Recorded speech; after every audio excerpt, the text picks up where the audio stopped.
napfelhőzetre kell számítani. Helyenként zápor is előfordulhat. Most még csak kevés helyen erős az északnyugati szél, de északától már sokfelé viharosság okozódik. Jelenleg 10 és 12 fok között alakul a hőmérséklet, hajnalban 6, holnap délután 9-10 fok várható. A hét közepén is sok felhőre, többször esőre, a magasabban fekvő tájakon akár hózáporra is számítani kell. Bozó János, Országos Meteorológiai Szolgálat.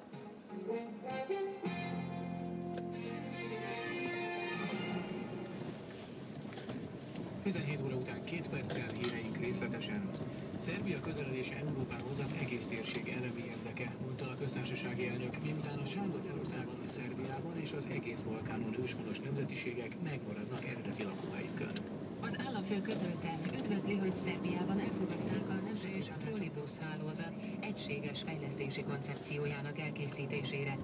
Az észak-déli regionális gyorsvasút déli szakaszának megvalósításán a szervezet elnöke azt mondta, a döntés a lakosságot, a kisfogyasztókat és a közintézményeket ellátó egyetemes szolgáltatói kört érinti, de sem az árváltozás mértékét, sem irányát nem közölte. Hangsúlyozta, az önkormányzati miniszterrel abban, hogy az új község alakítására irányuló kezdeményezést nem terjesztett elő a köztársasági elnökhöz. Végül az időjárásról.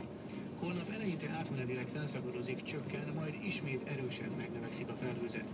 Kisebb eső, zápor kialakulhat. Hajnalban 6, kora délután 9 fok valószínű. Híreinkről bővebben a www.inforadio.hu.